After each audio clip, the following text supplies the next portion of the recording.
Satan est venu vous réclamer pour vous rendre comme étant de la poussière. Alléluia.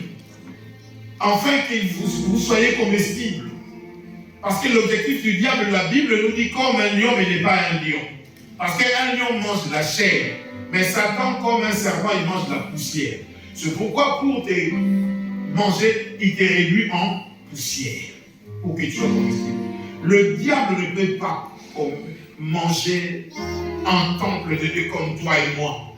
Alléluia. Il n'a pas suffisamment de dents pour te croquer, ni pour te croquer. Mais pour te manger bien, parce qu'il a perdu tous ses dents, il n'est resté qu'avec du crochet. Qu'est-ce qu'il fait? Il te rend poussière. Il te neutralise. Il te rend sans force. Il te rend sans impact. Il te rend inutile, humilié. Et dans cette humiliation, alors tu deviens la proie du diable. Il peut te digérer facilement. Alléluia. C'est pourquoi il faut faire très très attention.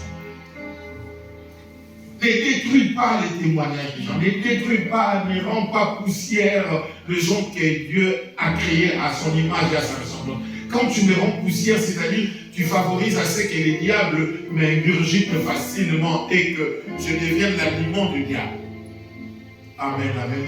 Ne neutralisez pas tes enfants. Ne dis pas à tes enfants, toi tu es inutile, toi. Non, n'insulte pas. Ou ne réduis pas ta femme à l'inutilité. Ne réduis pas ton mari. Parce qu'en réduisant cela, tu le rends comestible au diable.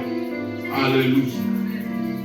Dis plutôt à ta femme, tu es la femme la plus forte d'Orléans, la femme la plus forte de France. Dis à ton mari, tu es le mari le plus fort, le plus courageux. Amen, amen. Et tu peux encore le faire. Parce qu'en nous, nous savons que nous avons de grâce particulière. Et ce monsieur-là, il a trouvé la mort et nous avons connu la mort aussi, nous le trouvons d'une manière ou d'une autre. Nous pouvons mourir tout en étant vivants.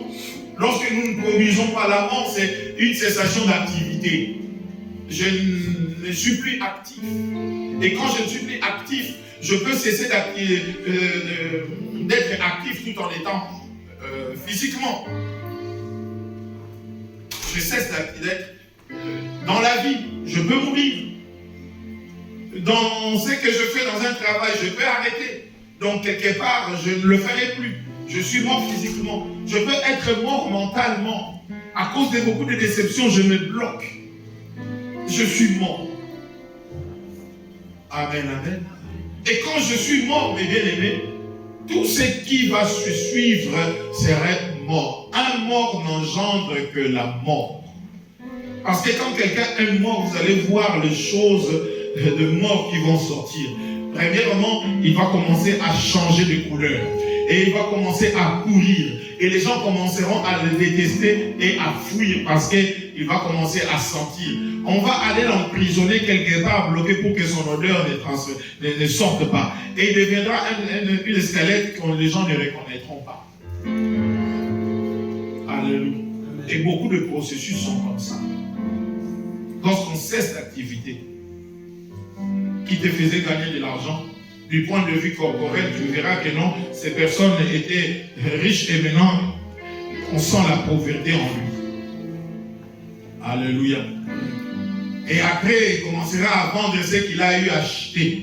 On va dire que cette personne est en faillite. C'est-à-dire que la mort continue à avancer.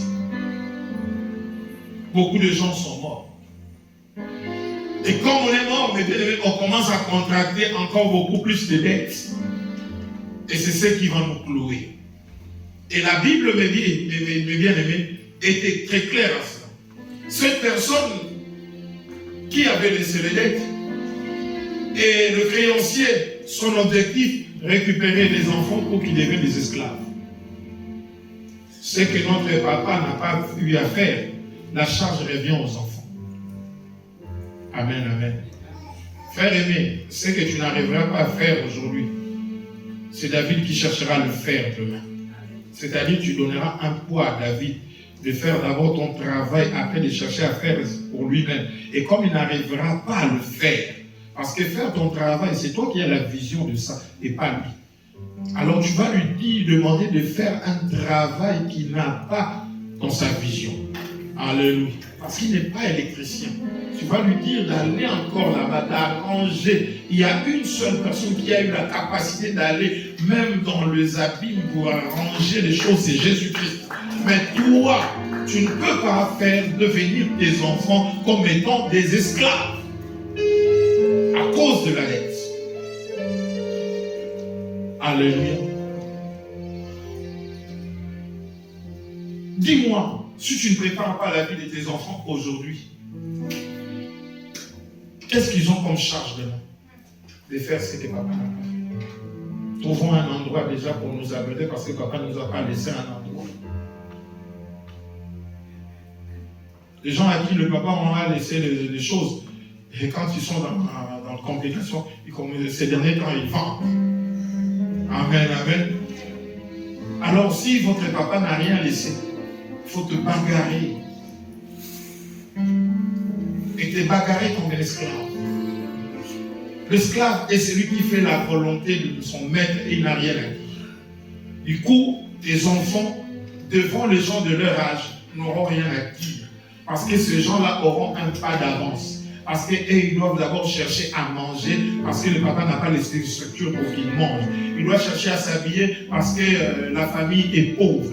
Ils doivent chercher à faire beaucoup de choses d'abord pour se tenir la tête.